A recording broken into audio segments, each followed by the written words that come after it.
E aí, gente, bom demais? Professor Moisés Lima na área para mais uma aula de história, meus caros. Vamos dar continuidade aos nossos estudos sobre a modernidade. E hoje vamos estudar especialmente, nessa tarde de segunda-feira, a Reforma Protestante, um evento tão caro e tão importante para a gente compreender a modernidade, assim como os outros que nós vimos.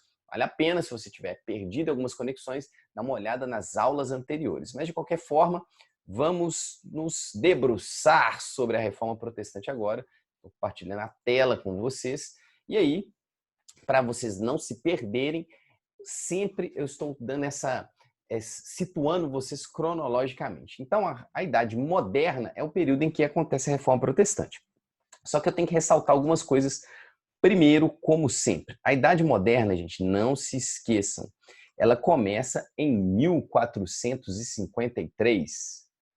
Ou seja, bem aqui, em meados do século XV. E a Idade Moderna ela vai se desenhando até 1789, data da gloriosa Revolução Francesa, Igualité, Liberté, Fraternité, desculpa o francês. E aí, meus caros, a gente precisa entender que a Reforma Protestante ela se conecta, por exemplo, com o espírito do renascimento desse homem questionador, desse homem que tem uma nova visão sobre si, sobre o mundo, se conecta, por exemplo, com os questionamentos e com a riqueza que vem a partir das grandes navegações, esse alargamento do mundo. E a Reforma Protestante está diretamente ligada com o tema que a gente viu na última aula, que é o absolutismo. A gente vai ver que a Reforma tem um elemento político muito forte, ela vai ser muitas vezes usada por esses reis que querem ter legitimidade para ir contra o Papa, para diminuir sua interferência nos seus reinos. E a gente vai ver que a reforma também tem um elemento o quê? Tem um elemento espiritual, um elemento teológico, e o vestibular gosta de cobrar essas duas coisas, beleza?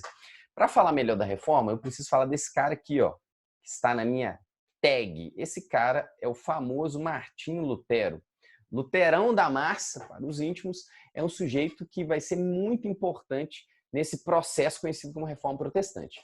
Não significa que ele foi o primeiro e nem vai ser o último membro da igreja que vá questioná-la, tudo bem? Mas o Lutero aqui, ele é essencial porque, digamos, de uma maneira bem didática, que ele estava no lugar certo e na hora certa, ok? Mas uma coisa que eu quero chamar a atenção, o Lutero estava aqui, ó, né, na cidade de Gutenberg, a gente vai ver isso daqui a pouco, no chamado Sacro Império Romano Germânico. Ele estava num império que vai dar origem no futuro à chamada Alemanha. Ali tem vários reinos, tem a Prússia, tem a Áustria, tem a Bavária, e esses reinos todos, eles estão submetidos a um imperador. Daqui a pouquinho a gente vê isso, mas basicamente esse império ele era dividido em principados, mas você tinha um cara que mandava em todo mundo, esse cara era o imperador, e quem escolhia esse imperador era a Igreja Católica. Então perceba que politicamente a Igreja Católica tinha uma interferência muito grande dentro do Sacro Império Romano Germânico, porque ela escolhia quem ia ser o imperador e era o cara que mandava nos príncipes. Por que eu estou falando isso? Para ressaltar essa importância política que a Reforma Protestante tem, que é um dos elementos muito cobrados nos vestibulares. Então o Lutero questiona a igreja, ele não queria romper com a igreja, mas acaba que é inevitável por causa das propostas que ele estava colocando na mesa, mas a reforma protestante não fica contida na Alemanha. A reforma protestante ela se espalha, ela vai, por exemplo, para a Suíça, e lá nós teremos esse cara aqui, João Calvino, pai do calvinismo, Lutero vai ser pai do luteranismo, discordando de pontos centrais da teoria do Lutero. Então a gente vai ter essa reforma se fragmentando. Então a reforma vai para a Suíça. E da Suíça é interessante saber que os calvinistas, alguns vão para a França, lá eles vão ser conhecidos como huguenotes, alguns desses vão para a Inglaterra, lá eles vão ser conhecidos como puritanos, e alguns desses da Inglaterra vão lá para a América e vão participar da fundação das chamadas 13 colônias. Então perceba que a reforma protestante ela tem esses elementos. Mas fora esses puritanos, nós teremos uma terceira reforma, que é a reforma do Henrique VIII, rei da Inglaterra, e aí vai surgir o anglicanismo.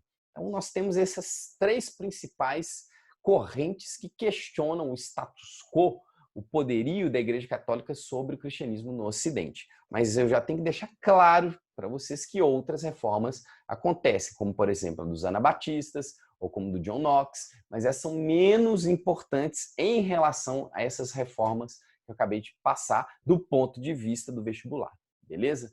Agora, para frente. O que a gente vai ver agora? Vamos ver por parte os conceitos mais importantes de cada uma dessas reformas e agora, neste momento, o que eu acho mais importante é definir o que é reforma. Então, definição. Vamos definir o que é reforma. O que é?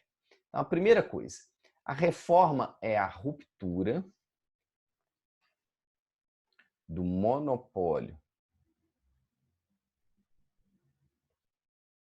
da Igreja Católica Apostólica Romana sobre o cristianismo no Ocidente. Algumas coisas que eu quero falar dessa definição. Primeira coisa, por que eu ressaltei o Ocidente?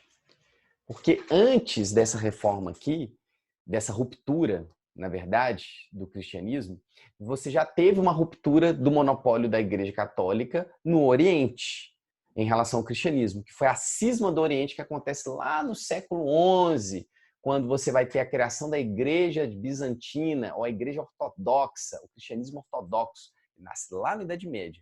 E agora, no Ocidente, você vai ter o fim do monopólio sobre o cristianismo da Igreja Católica a partir da Reforma Protestante. Então, o que é a Reforma Protestante?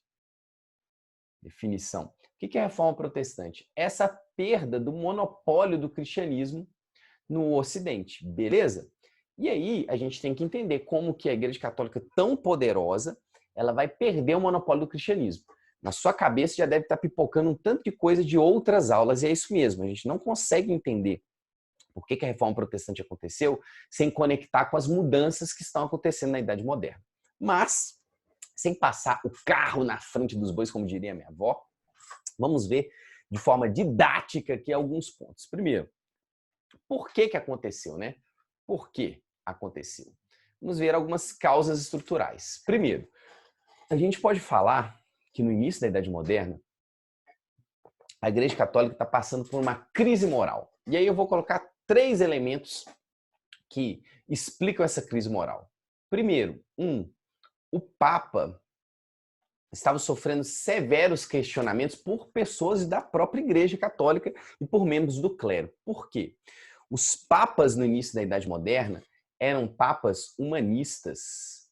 A gente viu na aula de Renascimento, por exemplo, como que os papas eles tinham um apreço com a cultura e eles tinham um desejo por poder muito grande, estavam altamente envolvidos com a política. A gente viu na aula de Renascimento que a gente tinha papa que tinha filho, que tinha, por exemplo, o controle de um exército, como, por exemplo, o Papa Alexandre VI, que era pai, por exemplo, de César Borgia. A gente viu que o Papa era visto como se fosse um imperador da Europa. Então, essas constantes interferências políticas do Papa estavam levando a um desrespeito da sua imagem. Uma cena que eu acho muito interessante para compreender isso é o filme Lutero, que no filme Lutero, você tem Lutero ir na Roma, e aí ele, quando está chegando na cidade, ele vê um tanto de gente se curvando no caminho, e aí ele, junto com o movimento, ele se abaixa também, se curva, e aí passa um cavaleiro com uma armadura dourada, assim, e aí todo mundo fica impactado com aquela cena. E aí ele pergunta, quem que é esse? Esse cavaleiro era o Papa.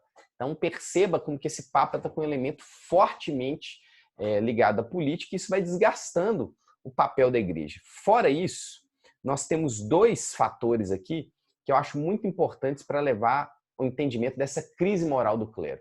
A gente vai ter uma prática que vai ser recorrente na Idade Moderna, que vai ser a simonia, que vai desencadear, junto com esse elemento papal, essa crise, e uma prática conhecida como indulgência. Vou explicar as especificidades dessas práticas aqui, por que elas vão gerar crise. A simonia, eu tenho uma imagenzinha aqui, nada mais, nada menos que a venda de relíquias sagradas.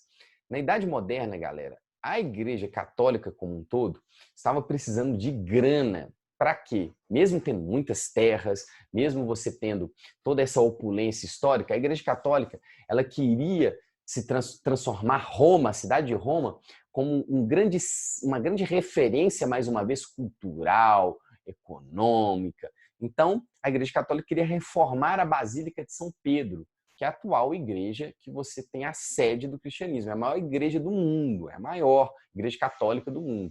Essa Basílica de São Pedro, ela é gigantesca, cheia de mármore e ouro, é onde que é a residência, por exemplo, do Papa.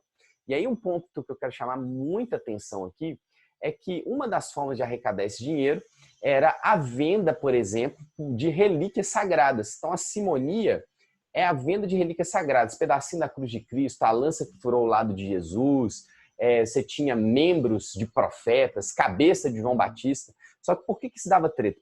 Primeiro que você estava vendendo artigos espirituais e segundo porque muitos membros, por exemplo, da igreja da nobreza tinham peças iguais, tinha, sei lá, 3 cabeças de João Batista, e aí tinha até uma anedota na época, que era o seguinte, tinha tanto pedacinho da cruz de Cristo sendo vendido que você poderia, quiçá, montar a Arca de Noé com esses pedaços da cruz.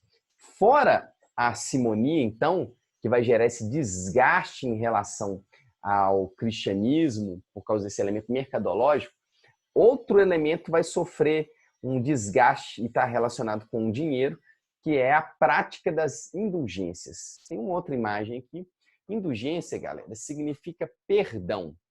Perdão é o termo que é como se fosse sinônimo de indulgência. Então, você já pensou, mas por que o perdão vai gerar uma crise dentro da Igreja Católica? Porque a indulgência até então, empreendida pela Igreja Católica, era uma indulgência que se dava a partir de preces e penitências. Qual que é a parada? Na modernidade, como você tem uma ascensão do dinheiro, principalmente no início dela, e depois que a América é descoberta, você vai ter a Europa inundada de ouro e de moedas de ouro espanholas, você vai ter uma nova relação com o dinheiro que ainda não tem claro quais que são os seus limites. Então vai surgir uma possibilidade de, além de você ter um perdão pelos seus pecados a partir de preces e penitências, a partir da compra dessa penitência, a partir do dinheiro. Olha só que viagem. Você é uma pessoa, um burguês rico, tá? Penitência, ou melhor, indulgência paga pra gente geralmente tem grana. Você é um burguês rico. Aí você cometeu um pecado. Adulterou, por exemplo. Aí o que você vai fazer? Em vez de você fazer uma penitência pública, muitas vezes, que era exigida e as pessoas podem até desconfiar de que você cometeu um pecado grave, isso pode ir contra a sua imagem, você poderia simplesmente pagar e aí você receberia uma carta e nessa carta estava garantido que você estava perdoado. Lembre-se que nessa época a Igreja Católica Apostólica Romana era a mediação entre o homem e Deus. Você não falava diretamente com Deus, você precisava se confessar para ter os seus pecados perdoados. Você tinha então essa noção de intermediário.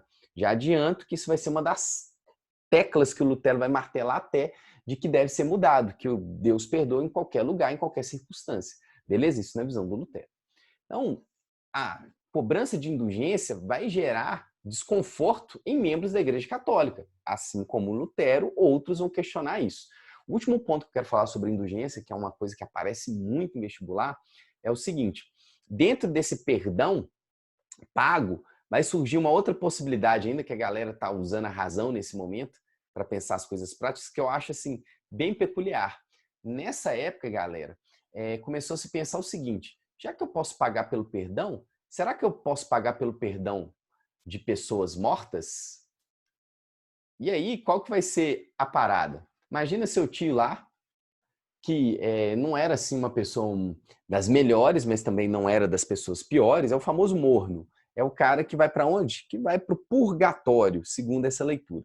E aí, lá no purgatório, você vai esperar um momento de você ser julgado e ir para o céu ou para o inferno. O que começou a se ter possibilidade? De você comprar o perdão desta pessoa que está no purgatório.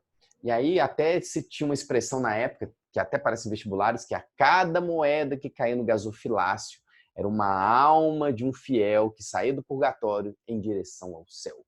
Então perceba o que eu estou colocando em jogo aqui, que a indulgência é um desses fatores que é extremamente problemático, junto com os demais aqui, que vai gerar essa tensão em relação à moralidade da Igreja Católica.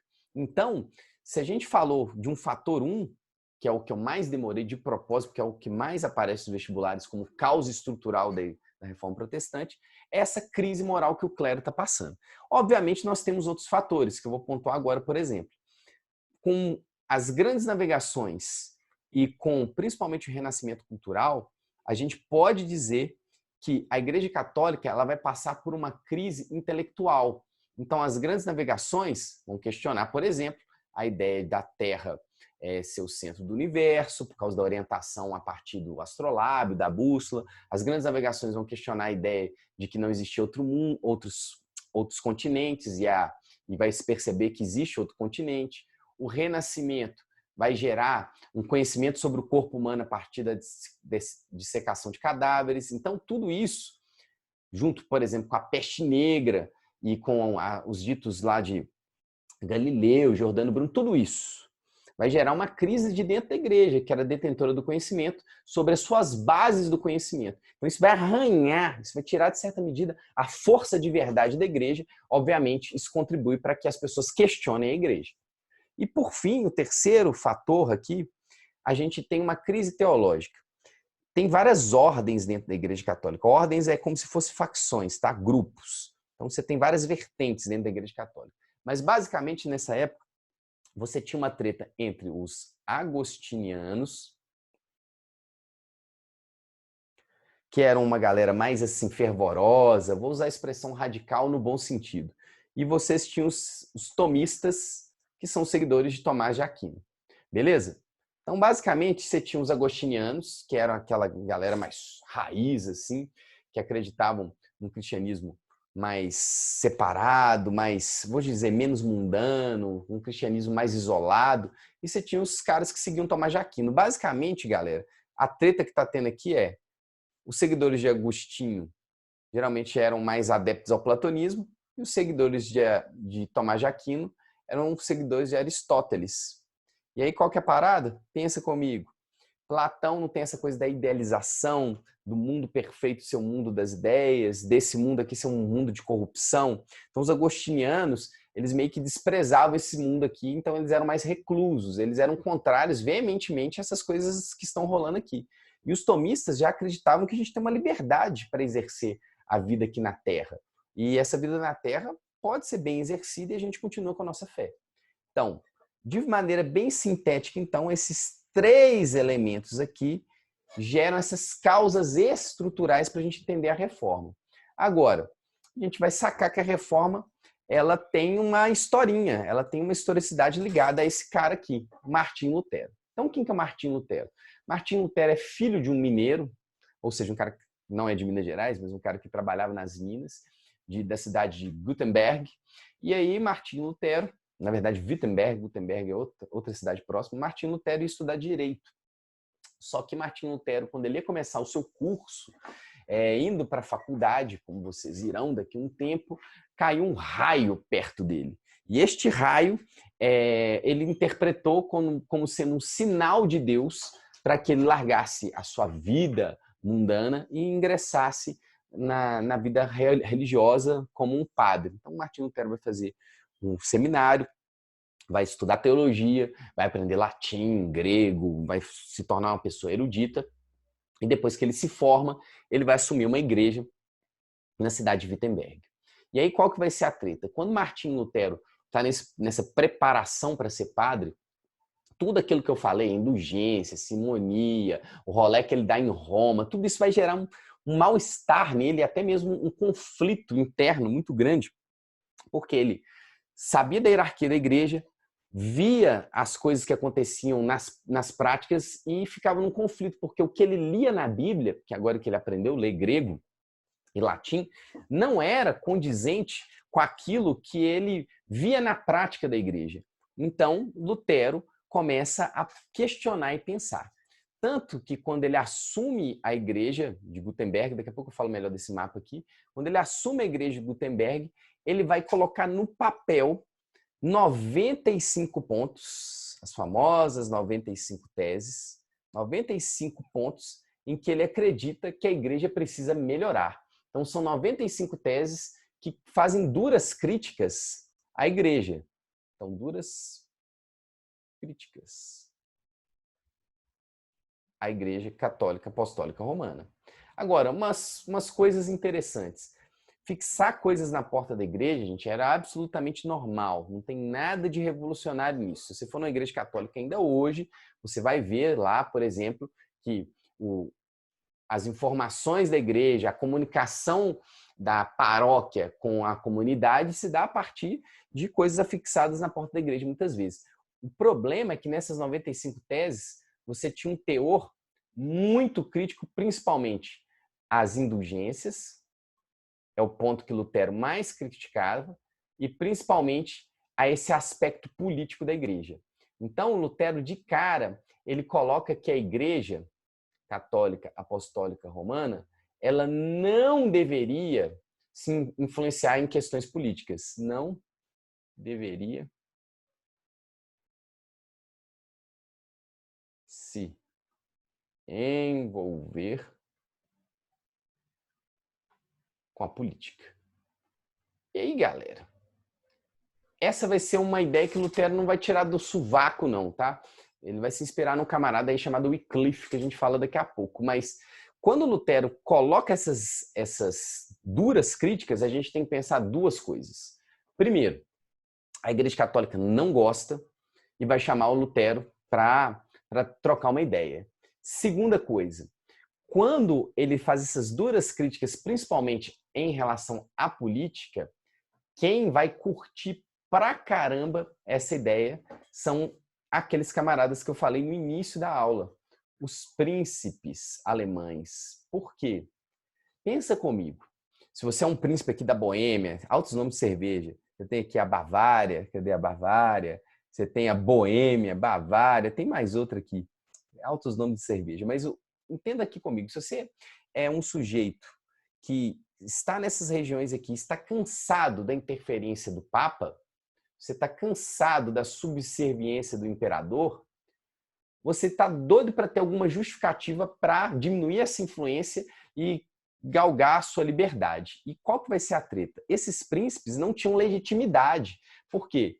Se o Papa é representante de Deus na Terra e o imperador concede esse poder a partir dessa unção que ele dá sobre o Papa concede isso ao imperador. Se você vai contra o imperador ou você vai contra o Papa, você está indo contra Deus. Então pense que os membros da Igreja Católica não apoiariam essas ideias dos príncipes, porque mesmo eles vendo a interferência negativa desse Papa ou desse imperador, eles não tinham legitimidade, seria uma ação ilegítima, vista como criminosa, herética. Agora não, imagina a seguinte situação, Luterão, colocando as 95 teses, usando a Bíblia, usando uma base religiosa para comprovar que isso não é bíblico, que está errado a igreja, você tem toda a justificativa, você tem toda uma narrativa positiva para quê? Para poder enfrentar a Igreja Católica. Então, eu estou mostrando para vocês que quando Lutero publica as 95 teses, duas coisas acontecem. Os príncipes ficam empolgadaços com essa ideia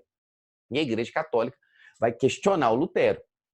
Tanto que a Igreja Católica chama o Lutero para trocar uma ideia e fala o seguinte: ô Luterão, seguinte, você vai lá na sua igreja, você vai pedir perdão, você vai pagar umas penitências aí e tal, mas você está perdoado, mas você tem que negar essas bobagens aqui que você falou. Lutero fica num conflito enorme, mas ele, não tá nem aí. Lutero não retira suas ideias. Então, como ele não retira suas ideias, Lutero vai ser o quê? Excomungado. Ele vai receber uma carta de excomunhão. Você já viu o pessoal xingando assim? Ô, seu excomungado. Sabe o que é uma pessoa excomungada? É uma pessoa danada. Aí você pensa assim, uai, como assim? Nada?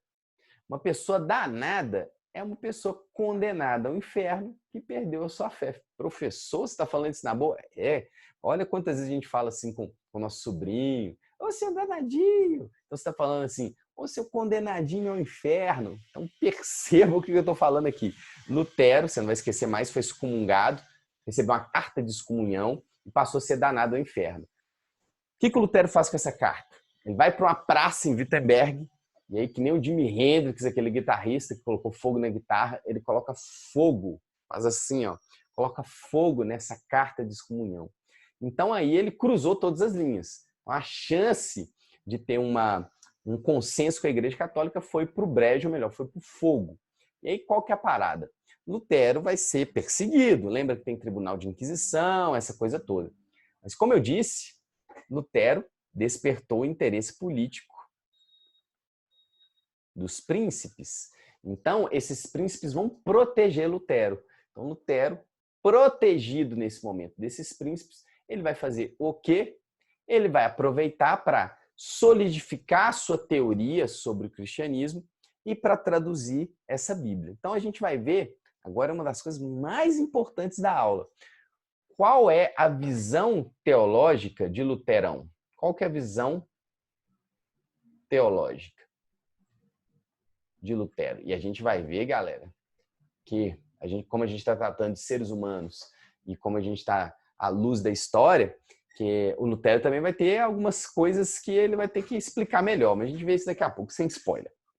Ó, desses 5 pontos que são chamadas das 5 solas, as 5 principais teorias de Lutero, eu vou enfatizar 2, tá? Vou falar de todas, mas você precisa sacar 2. Lutero diz o seguinte, que apenas a salvação, né, ela vem pela graça divina. Por quê? Deus não precisa salvar ninguém, porque Deus é Deus. Deus não tem nenhum tipo de obrigação, mas Deus, por absurda graça, ele não precisava fazer isso, mas um favor imerecido que ele concede à humanidade, manda seu filho para a cruz para morrer pelos pecados. Então, pela graça de Deus, você tem a salvação. Você tem a possibilidade, na verdade, de ser salvo. Beleza? Então, Lutero, gente, acredita no livre-arbítrio. Isso é uma coisa muito importante. Você conecta aí, ó. A salvação vem pela graça e é uma salvação que ocorre porque a gente tem livre arbítrio. Esse ponto 1, essa primeira sola, está diretamente conectado com a sola 2, que é mais importante que a primeira. Lutero diz que a salvação vem apenas, galera, pela fé. A Igreja Católica defendia que a salvação vinha pela fé e pelas boas obras que a gente empreendia. Então, você aceitava Jesus e você tinha boas obras. Isso te daria salvação. Segundo Lutero, não. Se você creu, acho que está certo, né? Se você crê em Jesus, você será salvo. Que nem um ladrão que estava do lado da cruz de Jesus, que naquele momento se arrepende, e aí Jesus fala com ele, hoje mesmo estará comigo no paraíso. Ou seja, para ser salvo, não precisa de boas obras, mas sim pela fé. Isso, gente, aí na interpretação do Lutero. Você tem elementos teológicos para contrapor, inclusive isso que eu acabei de falar. Lutero dizia que a salvação vinha a partir só de Jesus Cristo, que era a partir do sacrifício de Jesus. E agora o quarto ponto, como eu disse para vocês, que é o 2 e o 4 são mais importantes, Lutero dizia que a salvação vinha apenas da Escritura. Entenda, salvação não só salvação, desculpa, mas a fonte de conhecimento do cristão vinha a partir da Bíblia. Sabe por que o Lutero está falando isso? Na Igreja Católica, você acreditava que Deus falava com a gente a partir da Bíblia e a partir daquilo que ele falava com o Papa, que virava dogma. Então, o Papa revelava coisas, vamos dizer assim, Deus revelava coisas para o Papa e o Papa transformava isso em prática, em código de moral, que são expressos a partir dos dogmas da Igreja. Então, se você for ver, os 7 sacramentos da Igreja Católica não estão escritos na Bíblia, mas entende-se a partir da tradição que são coisas essenciais para o cristianismo. Então, o Lutero discorda disso. Então, nós temos uma interpretação de que apenas a Bíblia contém a fonte de conhecimento necessária para o cristão compreender a sua vida na Terra e seu papel. Beleza? O último ponto, só para não deixar de falar, é que o único que merece qualquer tipo de reverência, de glória, de exaltação, de adoração é apenas Deus. Você não pode exaltar homens, você não pode exaltar as instituições, apenas Deus que merece a glória. Então, apenas a Deus a glória. Beleza? Então, ó, Lutero, voltando para nossa historinha, estava sendo protegido pelos príncipes alemães, e aí ele consolida esses 5 pontos, que são os pontos da sua teologia, da sua fé, e ele faz mais. Lutero, galera, isso aqui que eu quero mostrar para vocês. Ele vai traduzir a Bíblia para uma linguagem vulgar. Aí, pelo amor de Deus. Quando a gente fala de linguagem vulgar, nem precisava dessas aspas, tá? A gente está falando de uma linguagem não grega e não latina. Então, linguagem vulgar é uma linguagem não grega e não latina. Não pense que a Bíblia, sei lá, um dialeto local ou a Bíblia numa versão do funk. Não é nada disso. O vulgar aqui está diretamente com uma língua o quê? Uma língua falada. Então, Lutero traduz a Bíblia Sagrada para quê? Para o alemão. E isso aqui foi muito foda por uma série de motivos. Eu gostaria de falar mais sobre isso, mas não é necessário para o vestibular. O que eu vou pontuar aqui é, quando Lutero traduz a Bíblia para o alemão, uma série de consequências ocorrem. Primeiro, pensa comigo, você vai ter mais pessoas tendo acesso à Bíblia. E mais pessoas tendo acesso à Bíblia, porque ela tem alemão. É muito mais fácil aprender a ler a língua que você fala do que uma língua tipo morta como o grego e o latim. Mais pessoas lendo a Bíblia, o que vai acontecer? Mais pessoas vão ter argumentos para questionar as práticas da igreja. E o mais doido, mais pessoas tendo o hábito de leitura, você melhora o quê?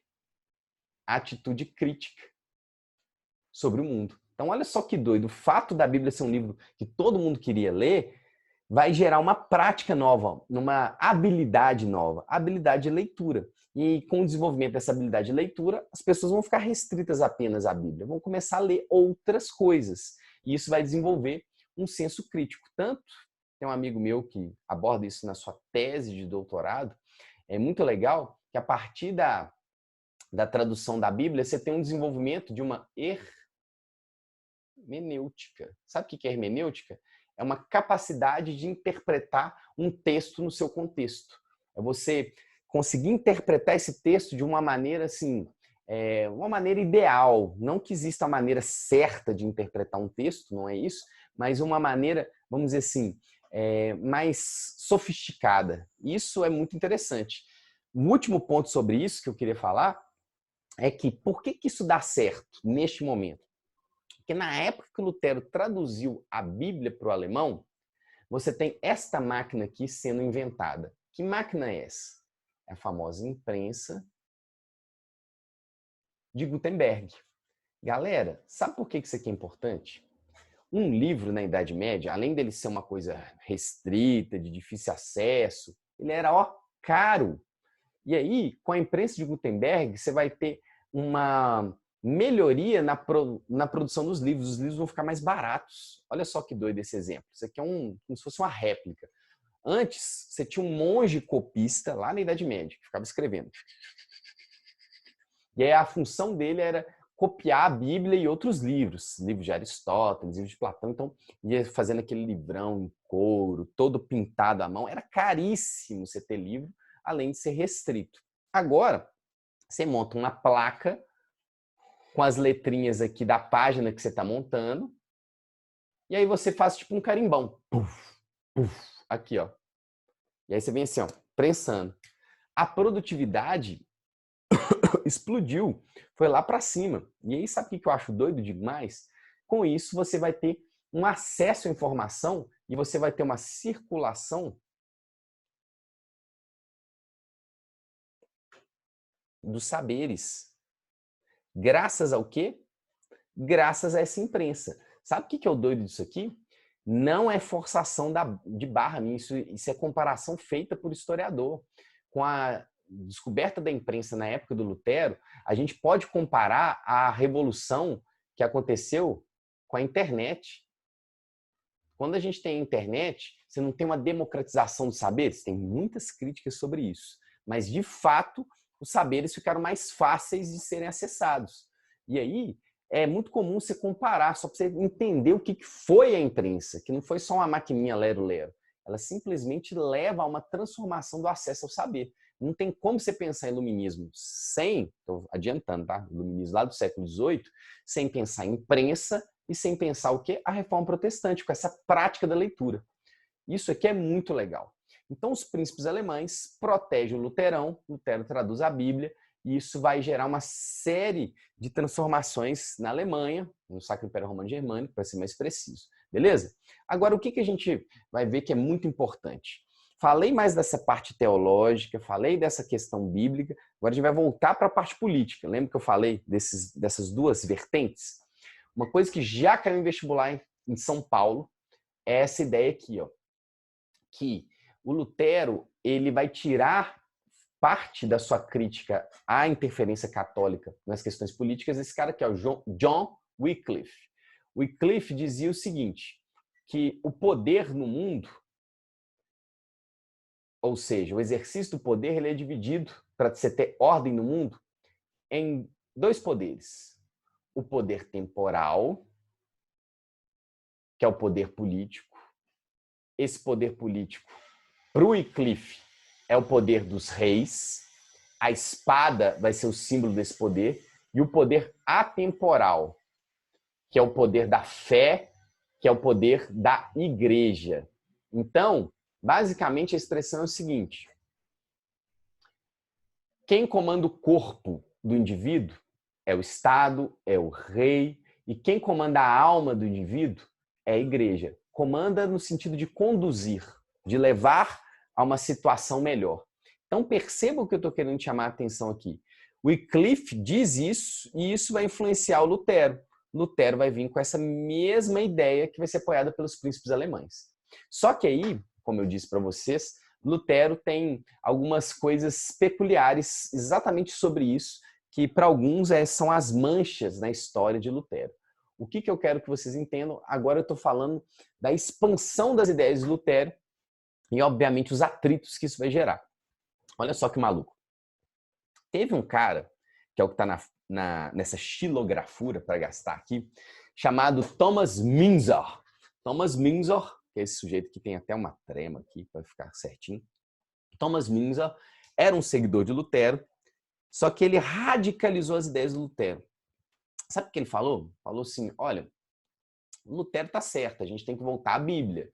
Só que a gente tem que voltar à Bíblia para a época da igreja primitiva, que é a igreja dos Atos dos Apóstolos. E nessa igreja, galera, as pessoas dividiam tudo que elas tinham. As pessoas, elas distribuíam riqueza, as pessoas, elas compartilhavam o conhecimento, não tinha hierarquia. Aí, galera, sabe o que acontece? Esse Thomas Müntzer, ele vai meio que estimular os camponeses a fazerem revoltas sociais. Lembra que os camponeses estão sempre se revoltando? Os camponeses, eles vão agora ser influenciados por uma ideia religiosa muito potente, dizendo o seguinte, Deus não quer que você fique nessa miséria, não. Deus quer que todo mundo seja igual aqui na Terra. Então, palácios vão ser queimados, senhores, príncipes vão ser mortos, nobres vão ser perseguidos.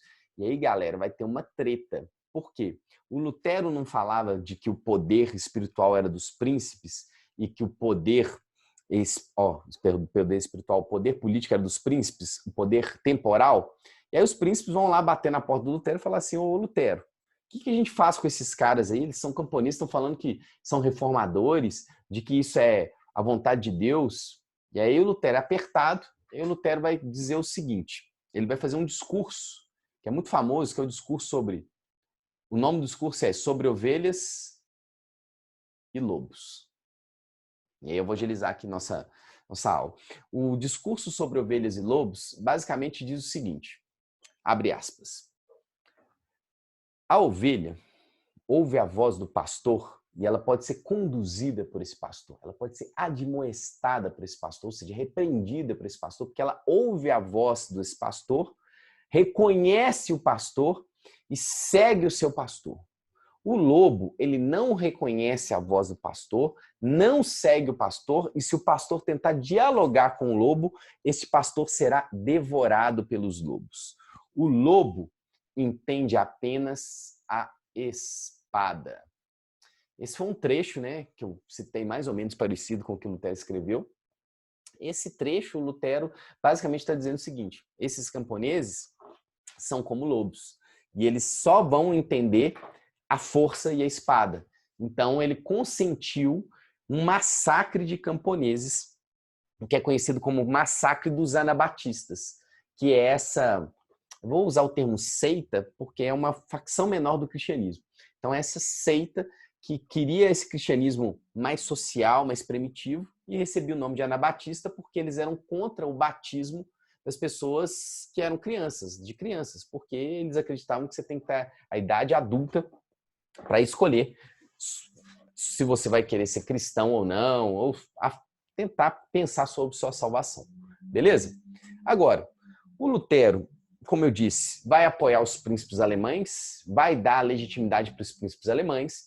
Então, o Lutero, ele vai ser o símbolo, a gente pode colocar aqui os príncipes, dessa treta entre o Papa, que é o Leão X, o Imperador, que é o Carlos V, que é simplesmente o rei da Espanha. Lembra que a Espanha é uma superpotência nesse momento, França e Inglaterra ainda estão em ascensão. E o Lutero vai dar argumento para esses príncipes enfrentarem esse Papa e esse imperador. Aí você pode estar pensando assim, pô, mas o imperador é tão poderoso, o Papa é tão poderoso, por que eles não simplesmente mataram esses revoltosos? Porque você tinha um problema maior na Europa nesse momento. A reforma protestante só deu certo que na época da reforma você tem uma invasão dos otomanos, lembra lá do Império Turco Otomano? Na Europa, velho.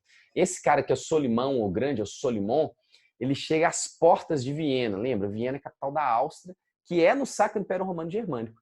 Então, o Carlos V estava muito mais ocupado com esses turcos que estavam invadindo a Europa do que com a reforma. E aí isso dá tempo para a reforma ganhar adeptos e crescer e ganhar força. Então, se a gente se perguntar por que a reforma protestante deu certo, é por isso. E a última coisa sobre a reforma de Lutero, a gente vai ver nessa aula brevemente, a gente vai ver isso em outro momento com mais detalhes, vai ser o seguinte. Então, pensa que essa bolinha aqui é o Sacro Império Romano Germânico. E aí lembra que eu falei que tem vários príncipes? Nem todos os príncipes se converteram ao catolicismo, perdão, ao luteranismo. Teve um príncipe que é católico. E aí, gente, vai começar a ter o quê dentro do Sacro Império Romano Germânico? Guerra religiosa. E isso vai ser uma coisa que vai banhar a Europa em sangue no século XVI e no século XVII. Para vocês terem ideia, no século XVII, você vai ter uma guerra dos 30 anos, que é uma guerra brutal, onde que é a guerra que mais morreu europeu até a Primeira Guerra Mundial.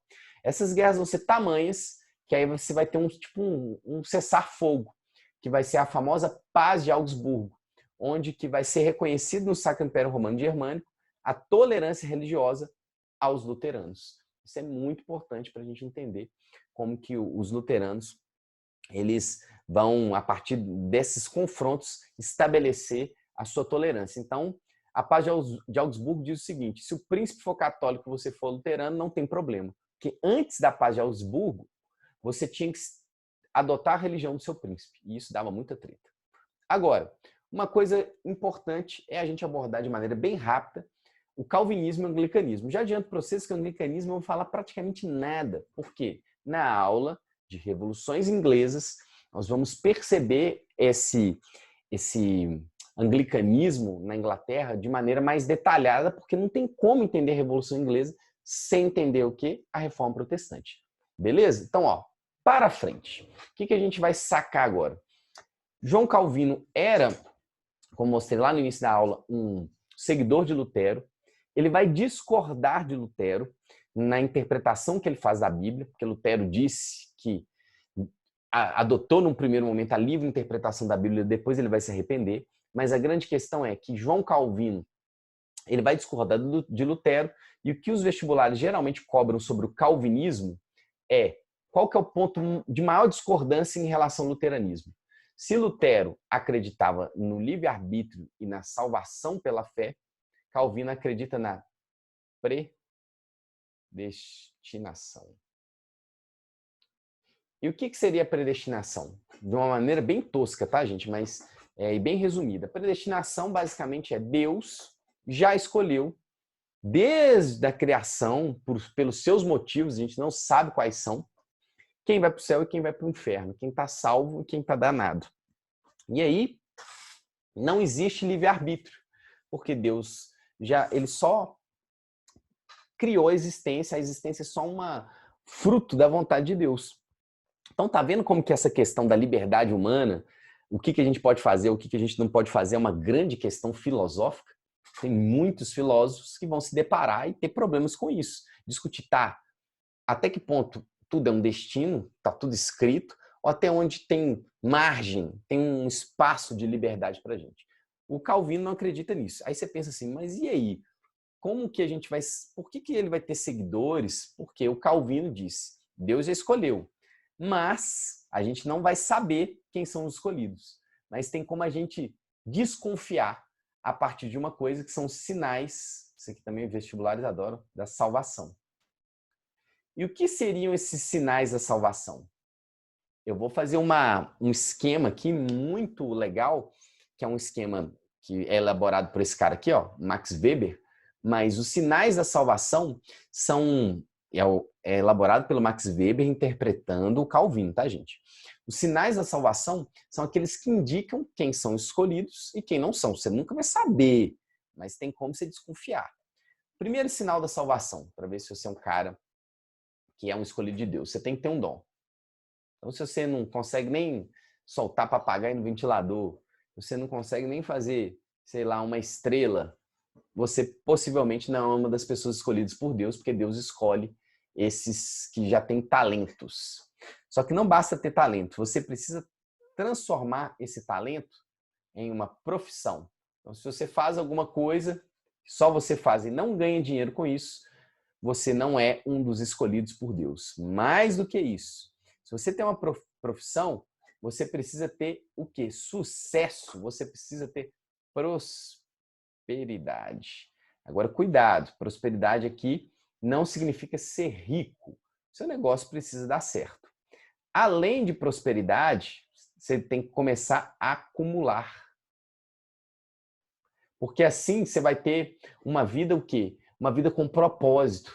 E o mais legal é que para acumular, você precisa ter uma vida o quê? Uma vida simples. Então, o calvinismo acredita que aqueles que são salvos, eles são pessoas que vivem para o trabalho, são pessoas que vão empreender grande força no trabalho, sua vida é trabalhar, e o trabalho, tá vendo, não é mais algo ruim, algo menor, como era na Grécia Antiga, como era para os nobres medievais. O trabalho agora é alguma coisa que te enobrece. O trabalho, quem trabalha muito é aquele que é um escolhido de Deus. Então tem toda uma cultura do trabalho, tem todo um modo de ser do trabalho. Já viu que hoje é muito forte, a gente gosta de dizer assim, não, eu trabalho e passo a maior parte do meu tempo produzindo e a gente tem orgulho do que a gente faz?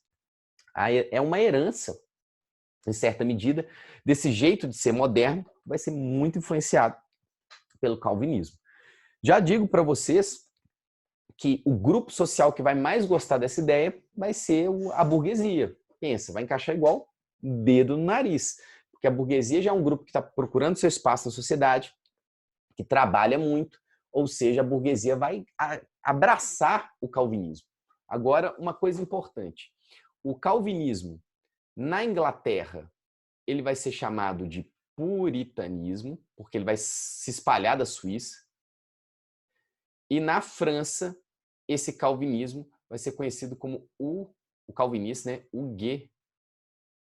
Huguenots. Aqui, para ficar melhor, para ter uma sincronia, né? Seria puritanos e huguenotes, porque o huguenotismo ia ser muito feio. Então, você tem aqui esse calvinismo se espalhando. E aí, esse cara aqui, o Max Weber, ele vai fazer uma leitura interessante. Max Weber, só um detalhe, eu estou no século XVI, na Reforma. Max Weber é lá do século XIX. Max Weber ele vai olhar e vai se fazer a seguinte pergunta. Os países que tinham muitos puritanos e se desenvolveram industrialmente, são os países que vão mais se dar bem no capitalismo. Então, existe uma relação entre puritanismo e capitalismo e desenvolvimento econômico. E ele escreve um livro famoso que adora aparecer no vestibular, que é A Ética Protestante e o Espírito Capitalista. O que é isso? Como que o protestantismo e esse jeito de ser do trabalho vai contribuir para desenvolver a economia de países que têm protestantes. Aí é só você pensasse na lógica do Max Weber, por que a Inglaterra, a França com seus huguenotes, a Holanda principalmente vai bombar economicamente e Portugal e Espanha vão cair? Dentre os vários fatores, um que ele pontua é essa mentalidade. O católico não vai ter esse afã, pelo menos nessa época, pelo trabalho, como tem um protestante. E aí daí vem aquela frase que é meio imprecisa, mas vive aparecendo também e é bem didática. O ouro do Brasil gerou buracos no Brasil, fábricas na Inglaterra, onde você vai ter o puritanismo investindo, e igrejas em Portugal. Então, o dinheiro do Brasil, da descoberta do ouro no Brasil, por exemplo, vai produzir indústrias para os puritanos e igreja para os católicos. Beleza? Agora, aqui só umas coisas que eu acho interessantes de falar sobre o calvinismo, para a gente fechar a aula com o anglicanismo, como eu disse lá atrás, só pincelando os principais pontos, porque a gente vai ver isso em Revolução Inglesa. Quando o calvinismo chega na França, como eu disse, lá vai ser conhecido como huguenotes, isso vai gerar muito problema. E não só na França, tá, gente? A reforma protestante como um todo vai gerar muitas guerras religiosas. E aí, você tem um embate na França que ficou muito conhecido, que vai ser o famoso massacre dos huguenotes na noite de São Bartolomeu. O que foi isso?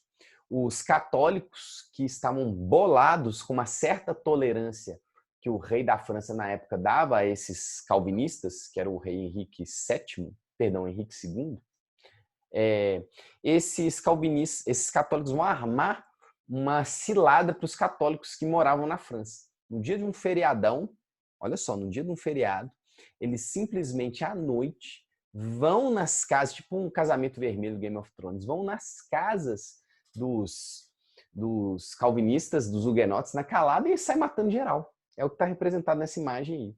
E aí sabe o que é mais tenso? Quando começa a sair matando geral, alguns conseguem fugir, sobreviver, e tem uma guerra, um massacre na França. Pra vocês terem ideia, Paris ficou com um cheiro forte de gente morta durante semanas, de tantos cadáveres que boiavam nos rios.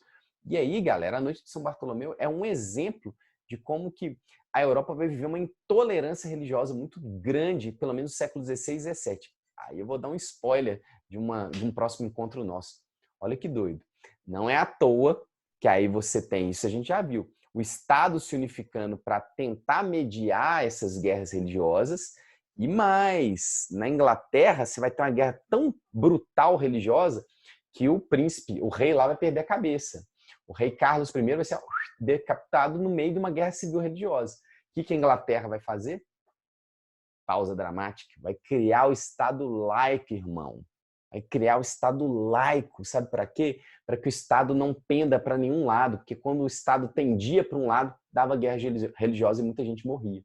Então perceba como que a reforma tem esse elemento político também.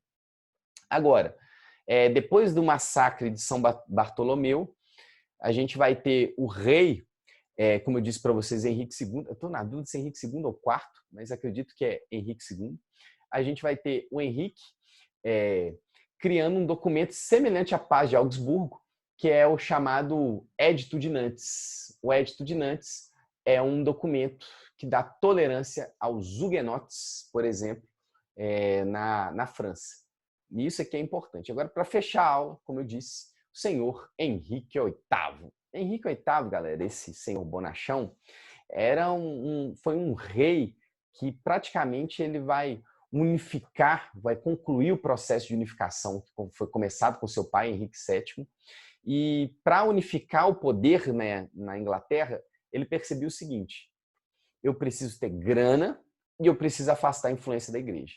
Então, para concluir o processo de unificação e consolidação dos Estados nacionais na Inglaterra, ele precisava de dinheiro e precisava afastar a influência da Igreja Católica. Isso aqui era para ser uma cruz. Então, qual que vai ser a parada? Ele vai conseguir grana e afastar a Igreja Católica com um movimento só, que vai ser a famosa questão do seu casamento. Então, Henrique VIII vai romper com a Igreja a partir da negação de um pedido de divórcio que ele fez ao Papa. Vou dar pelo menos o contexto disso aqui que eu acho interessante. Olha só, o Papa era parceirão lá do cara da Espanha, lembra que eu falei? O Carlos o Carlos V. Então, Papa Leão, só para dar nome aos bois, era parceiro do Carlos V. Fraga aí. O Henrique VIII, eu vou colocar aqui, Henrique VIII, ele era casado com uma pessoa chamada Catarina de Aragão. Aí você pensa assim, esse nome é nome de espanhol. Qual que é a treta? Catarina de Aragão era simplesmente sobrinha do Carlos V. Então, o Henrique VIII, ele vem com a seguinte ideia: eu vou pedir o divórcio, porque eu sei que o Papa não vai apoiar, vou pedir a dissolução do meu casamento, alegando que a Catarina não me deu um filho homem, porque na Inglaterra até então só podia assumir o trono filhos homens. Isso vai mudar com a Revolução Inglesa. Nós teremos rainhas brutais e belíssimas na Inglaterra, como a Mary e a Elizabeth, que vão tretar, mas aí são cenas de um próximo capítulo. E aí o Henrique VIII fala que não deu filho homem, eu preciso me casar com outra. E eu já tenho a outra, que é uma plebeia, que eu sou apaixonado, que é a Ana Bolena. O Papa não concede o divórcio, Henrique VIII usa isso como justificativa para romper com a igreja. E aí, galera, ele vai criar um documento, depois que ele rompe com a igreja, que é os Atos de Supremacia. Sabe o que é isso? Os Atos de Supremacia, basicamente, o rei se torna chefe da igreja. Então, o rei se torna o representante da igreja aonde? Na Inglaterra.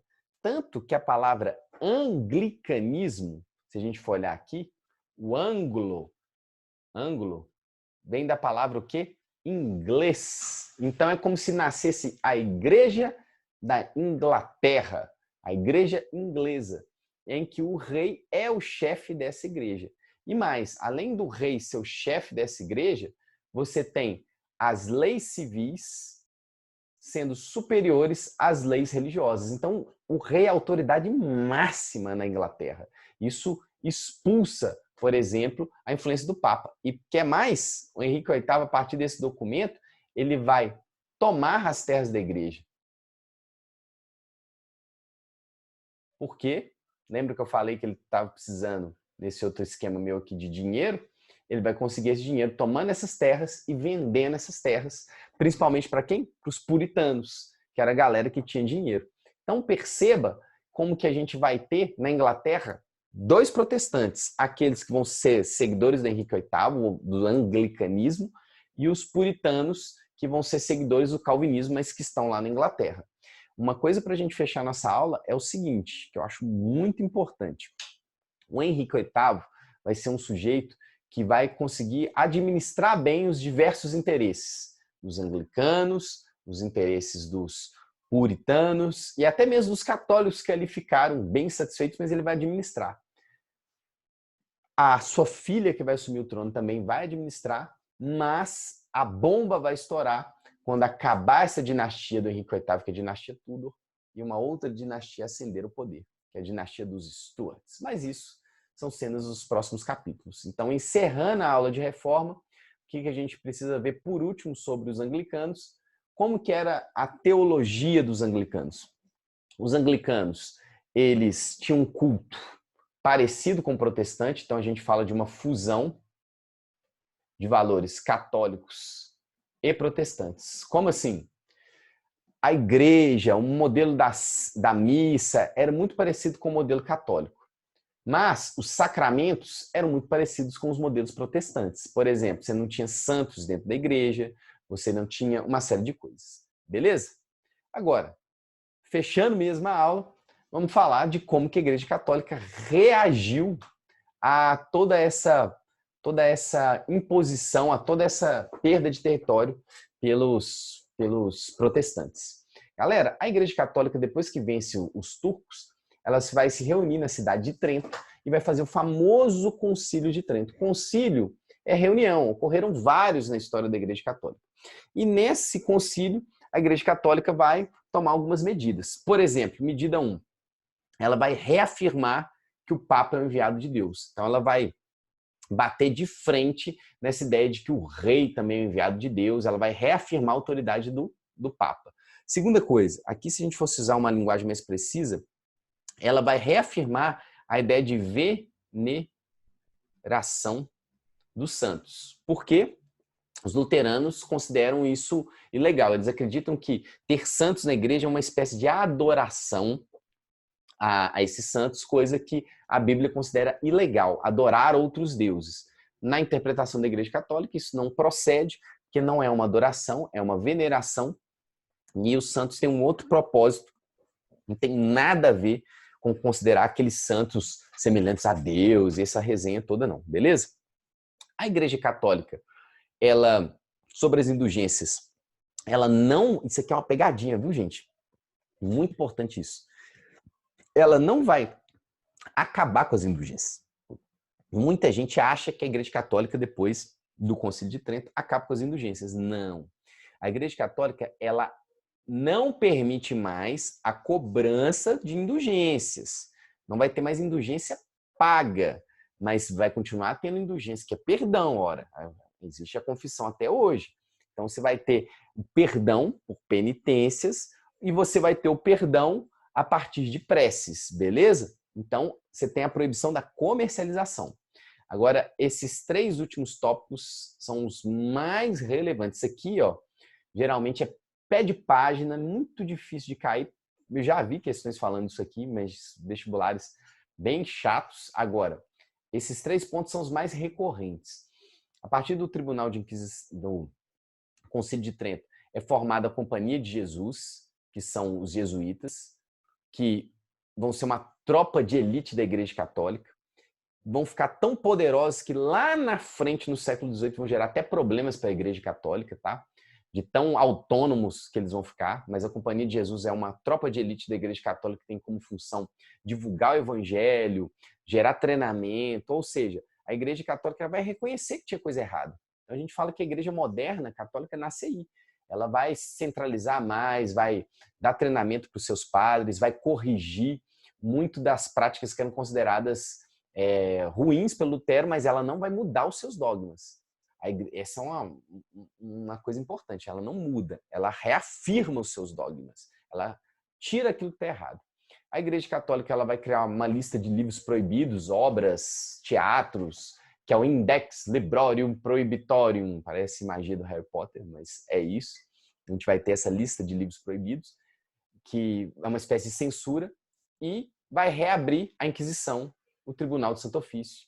E esse Tribunal do Santo Ofício vai ser muito forte na Espanha e Portugal, onde você tem mais católicos, e nos lugares que tiverem menos católicos, esse tribunal vai ser mais fraco. Perceba que maluco. Para a gente hoje, você está no Estado Nacional, que tem as leis no seu país, mas a igreja podia te punir, a igreja podia te condenar, a igreja podia te torturar se você fosse considerado herege. Está vendo como tem um conflito aí de soberania? Então a gente percebeu os principais pontos da igreja católica, ou da reforma protestante e a treta com a igreja católica. Meus caros, é isso aí.